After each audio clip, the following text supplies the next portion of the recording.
Today's lesson is all about the games we played in our childhood. जो भी हमने बचपन में गेम खेले थे, जैसे कि आँख में चौली, पोसंपा, आपने भी खेला ही होगा.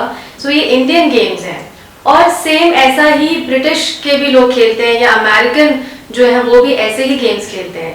इसलिए मैं आपको हमेशा बोलती हूँ कि लैंग्वेज हर जगह जो चीज़ें होती हैं वो नॉर्मली सेम ही होती है, बस उन्हें भाषा के हिसाब से अलग अलग नामों से बुलाया जाता है. तो आप देखेंगे कि जो जो गेम्स हमने बचपन में खेले उसका इंग्लिश में क्या नाम होता है और वैसे ही गेम्स जो इंडिया में खेले जाते हैं वही गेम्स बच्चों के द्वारा दूसरे देशों में भी खेले जाते हैं. ये वीडियो आपको अपने बचपन में लेकर जाएगा जब आप जो है ऐसे गेम खेला करते थे and you will relive your childhood. Before we get started with the lesson, I want to tell you about my new channel, Frankly Speaking. So अभी तक आपने इसे सब्सक्राइब नहीं किया है, you can.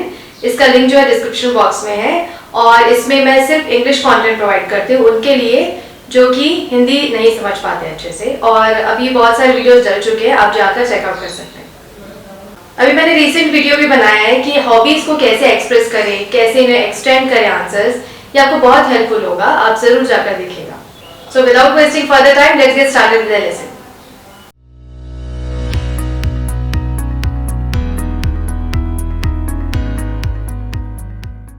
सबसे पहला गेम हम ले लेते हैं पोशंपा.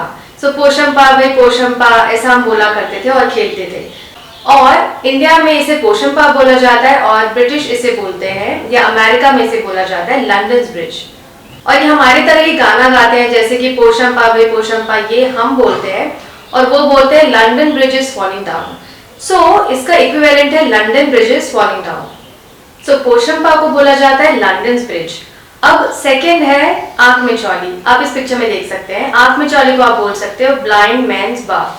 ब्लाइंड मैन्स बाग के नाम से ये बाहर खेला जाता है. इसे हम इंग्लिश में ब्लाइंड मैन्स बाग बोलते हैं. थर्ड आप देख सकते हैं, बचपन में आपने खेला होगा, मैंने तो खेला है, कंचे. सो कंचों को बोला जाता है मार्बल्स.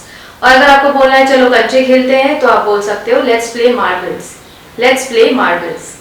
नेक्स्ट इज रस्सा कशी. ये तो बहुत कॉमन है, आपने देखा होगा, इसका गेम होता है, कंपटीशन होता है. सो इसे आप बोल सकते हो tug of war. Tug of war हो सकता है आपने सुना भी होगा, अगर नहीं सुना है तो आप इसे जान लीजिए कि रस्सा कशी जो खींचातानी होती है रस्सी को लेकर, उसे आप बोलते हो tug of war. Next is लुका छिपी. ये आपको पता ही होगा, बहुत कॉमन है. हाइड एंड सीक मतलब छिपते हैं एंड फिर उन्हें ढूंढा जाता है. तो आप इस पिक्चर में देख सकते हैं, it's very common, hide and seek. अब ये गेम देखिए, ये भी हम जो है बचपन में खेला करते थे, मैंने तो खेला है, I don't know about you.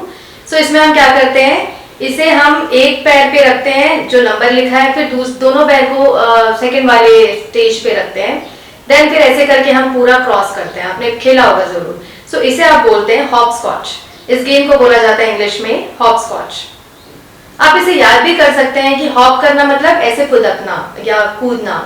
सो इससे ही ये नाम आया है hopscotch. The next one is this musical chair. So इसे म्यूजिकल चेयर ही बोलते हैं, हम भी जो है इंडिया में ऐसा ही बोलते हैं, तो इसका कोई ऐसा प्रॉपर नाम नहीं है, आप म्यूजिकल चेयर ही बोल सकते हैं. द नेक्स्ट वन इज भौरा या लट्टू. सो दोनों नाम से बोला जाता है. जिसे हम स्पिन करते हैं, घुमाते हैं पकड़ के, सो इसे बोला जाता है भौरे को इंग्लिश में स्पिनिंग टॉप. आप बोल सकते हो इसे स्पिनिंग टॉप. साउथ के लोग इसे बम्बारम या पंबारम भी बोलते हैं, तो अगर आप कभी सुनते हैं तो कंफ्यूज मत होइएगा. वैसे तो इसे इंग्लिश में स्पिनिंग टॉप बोला जाता है. The next one is gilli danda. आपने जरूर खेला होगा. गिल्ली डंडे को बोला जाता है game of tip cat. Game of tip cat. So ये जो नाम है गेम ऑफ टिप कैट, ये अधिकतर लोगों को, मोस्टली लोगों को नहीं पता होता है. तो अगर आप कभी सुनते हैं तो समझ लीजिएगा कि इसका इंडियन इक्विवेलेंट है gilli danda. The next one is zero काटा या राइट रॉन्ग. तो हम तो इसे राइट रॉन्ग बोलते थे, वैसे आप जो है इसमें जीरो भी लगा सकते हो जैसे कि आप देख सकते हो. तो जीरो और रॉन्ग करके किया जाता था, पर हम इसे राइट रॉन्ग की तरह लेते थे. सो इसका नाम होता है टिक टैक टो. सो इस गेम को बोलते हैं टिक टैक टो. आई रिमेम्बर जब भी हम फ्री होते थे क्लास में या हमें बोर लगता रहता था या टीचर नहीं आती थी, so we always used to play this tic tac toe. आपने भी इस खेला होगा, अगर आपने खेला है तो मुझे कमेंट सेक्शंस में जरूर बताइएगा. चाइल्डहुड ही क्यों, हम अभी भी खेलते हैं ये गेम जब भी हम बोर होते हैं या you know as a game भी हम खेलते हैं इसे जब भी हमें लगता है कि कुछ खेलना चाहिए. So it's a very interesting game tick tac to. The next one is this in the picture Maram PT, जिसे हम बोलते हैं हिंदी में. इसे आप बोल सकते हो डॉज बॉल. सो मैंने तो ये नहीं खेला है, बट इसका इंग्लिश इक्विवेलेंट है डॉज बॉल. जिसमें आई थिंक दौड़ते हुए मारते हैं लोगों को, आई don't know exactly, but Maram PT का इक्विवेलेंट है डॉज बॉल। अब ये देखिए हाउजी। सो हाउजी वैसे तो आप बोल सकते हो, बट इसे तंबोला भी बोला जाता है। सो मैंने इसलिए ये चूज किया है ताकि आपको दोनों पता हो कि हाउजी को आप तंबोला भी बोल सकते हैं। तो ये गेम बहुत इंटरेस्टिंग है। जैसे कोई फंक्शन होता है तो अक्सर ये गेम रखा जाता है, और आपको तो पता ही होगा ये कैसे खेलते हैं, आपने खेला भी होगा, मैंने भी खेला है। सो अगर आपको जानना है कि इसे क्या बोलते हैं तो इसका नाम होता है तंबोला। आपने ये गेम जरूर खेला होगा जब हम किसी को फ्रीज होने के लिए बोलते हैं फिर रिलीज कर देते हैं। मतलब जब हम फ्रीज बोलते हैं तो वो बिल्कुल स्टिल हो जाता है, वो मूव नहीं करता है, और फिर रिलीज बोलते हैं then he can move his hands और ही कैन वॉक और व्हाटएवर। सो इसे आप बोल सकते हो इस गेम को फ्रीज टैग। सो टैग लगा देना कि फ्रीज हो जाओ, तो इस गेम को बोला जाता है फ्रीज टैग। अब ऐसे ही होता है पकड़म पकड़ाई। पकड़म पकड़ाई में आप किसी को टैग करते हैं, मतलब आप छूते हैं, किसी को टच करते हैं तो वो फिर दूसरों को पकड़ता है। सो पकड़म पकड़ाई को आप बोल सकते हो टैग गेम। इंग्लिश में इसे बोला जाता है tag game when one person tags the other. ये सारे गेम हमने खेले हुए हैं जिनका इंग्लिश इक्विवेलेंट मैंने आपको बताया है। और ये जो हम बच्चों को झाऊ झाऊ बोलकर खिलाते हैं तो इसे आप बोल सकते हो पीकबू।